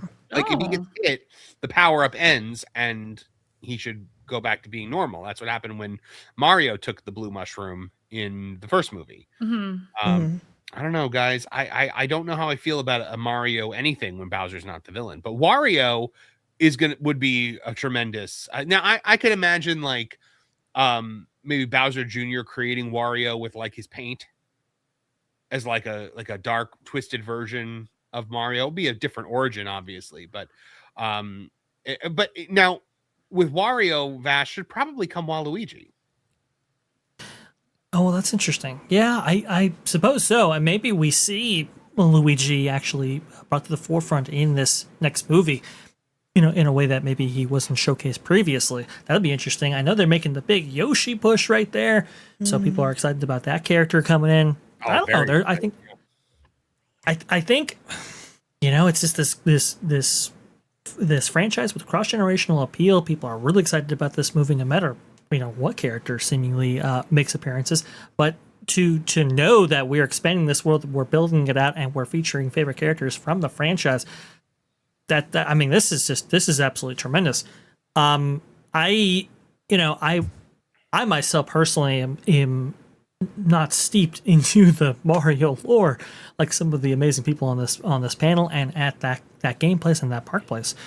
But the fans are out there. I think the cry has been heard, and this is great. This is fantastic. I just wish, we could have gotten that Super Smash Brothers crossover event there. Yeah, unfortunately, that doesn't look like it's ever likely to happen, just because Sonic and Pokemon are from different studios, and Link is in a different studio now, and Link is live action, and Mario is animated. So it looks like that's not really the route that they wanted to go with it. Right. Just so many rights issues, which is really unfortunate. But the potential's there. It is. Potential is definitely there. This 80s kid is happy to get even any of this in my lifetime. Mm-hmm. That's so MJ, cool. As somebody with young kids, I mean, how do your kids like the Super Mario movie? Oh, they loved it, and they have the they each have a Nintendo the OLED one with the white one. They love it. It's such a good game. It's so clean, and the characters are so awesome, and I like playing it with them sometimes because I used to play Mario as a kid. I mean, I grew up with this, so it hits different for me, but they really do enjoy it, and we're looking forward to visiting Nintendo World over in Epic. It is wonderful. I will say you will have a tremendous time because it is just, you step into that world, and like my wife and I just looked at each other when we walked through there, and we're just like, what is this? Like this. Yeah, I might cry. It's so I'm going to be that Nintendo adult walking in there. Yeah. Like the Bowser Mario Kart Challenge ride is not the greatest ride in the world. I mean, So Marvin, what's the best souvenir in that whole place? Because I know you're all about souvenirs, and like a really good take-home souvenir in that whole land of. One of the best things you can get is the power-up band. Okay. because the power-up band will allow you to play all the mini games in the land and then be something you could take home with you at the end of the day. A lot of the merchandise in there. I mean, I like the popcorn buckets. They have a Mario Kart sipper that's really cool. They have a Okay. superstar bucket. You can get a either a 1-Up mushroom or red mushroom from the Yoshi's snack bar there, which gets a sipper. And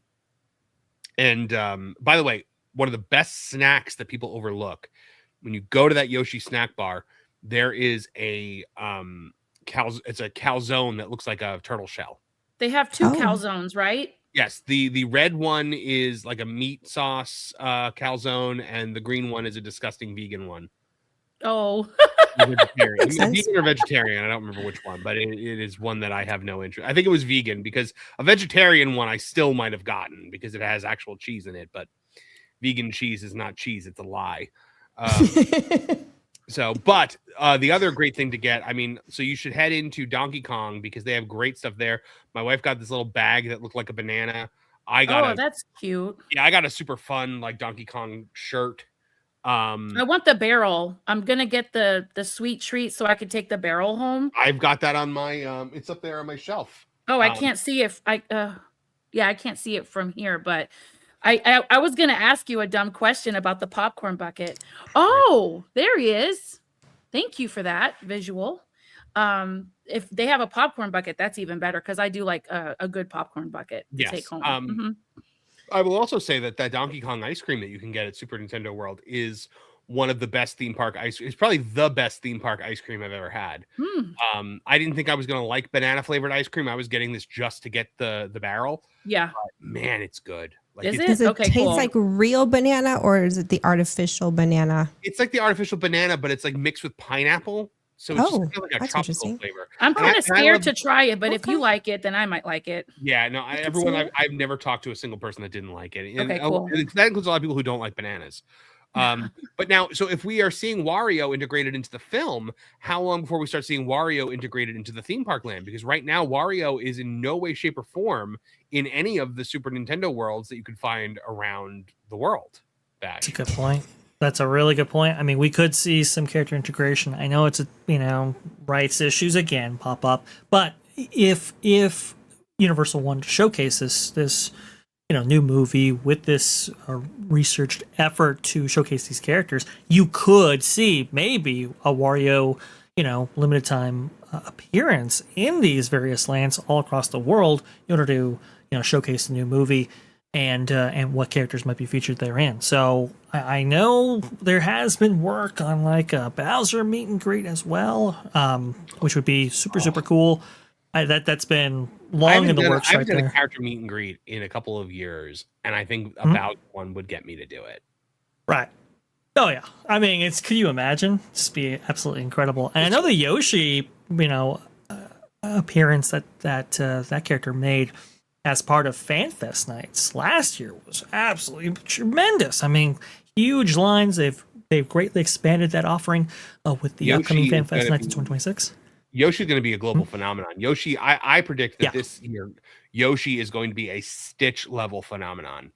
Because they just released that. Have you seen this thing? It's the hatching Yoshi toy. Yes, I saw it. It looks so cute. Yeah, they're sold out everywhere. Pre-sales are sold out. Yeah. Wow. So it's so huge. cute. Absolutely huge. But I wanna like ride a your Yoshi. prediction on the Wario. In the parks. So, guys, we'll see. A new Mario movie is coming. It's going to be huge. It's going to be bigger. It's going to be badder. It's personal this time, and this time it's war. Yo.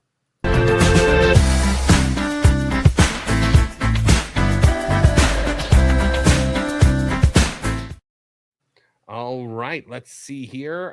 We have one super chat to get to right now, and that is Texas 8412 says Grace need. Oh no, we got that one already. So no, we don't have any super chats to get to actually. But yeah, I'm so excited for this Mario movie. I am like, it's one of the few movies this year that I was excited for. I'm excited for the Mario movie. I was excited for the He-Man movie. Then I got unexcited for it, but I'm still giving it a chance. And I'm really excited for Godzilla -0. So yeah, for sure, big time stuff there. I have got to be heading out because I've got to be starting my live stream very, You do. very shortly. We need to end the show right now, actually. So, Vash, you want to tell people where they can go? We're going to send them over to you right away. Yep, absolutely. We're going to be sending people over to Vash Guy Parkcast. We're going to be talking about all kinds of stuff in the theme park world. There's a lot of news to be had, but one story that's very, very interesting is this Olaf animatronic being included at Disney's Hollywood Studios, maybe at the expense of cast members. Well, it would appear so. We'll talk about it all and more upcoming on Vash Guy Parkcast. I mean, as soon as this live stream ends. So definitely join us and take care, Marvin. Thank you so much. And thank you for the incredible support to that park place. That is awesome. We'll see you guys so cool. Congratulations. Thank you. Absolutely. Thank you. And Christian Corralejo for $5 says, what are the chances of Princess Daisy appearing in the Super Mario Galaxy movie? Are they more likely saving her for a potential third film? I think that'd be too much. I think with Rosalina already being in it, I don't think they're going to go with Daisy. I think they're saving Daisy for a third film. So Erica, you've got a live stream that you are doing on Friday. Tell us all about it. Yeah, it's at Erica-Raff is our at whatever handle for YouTube.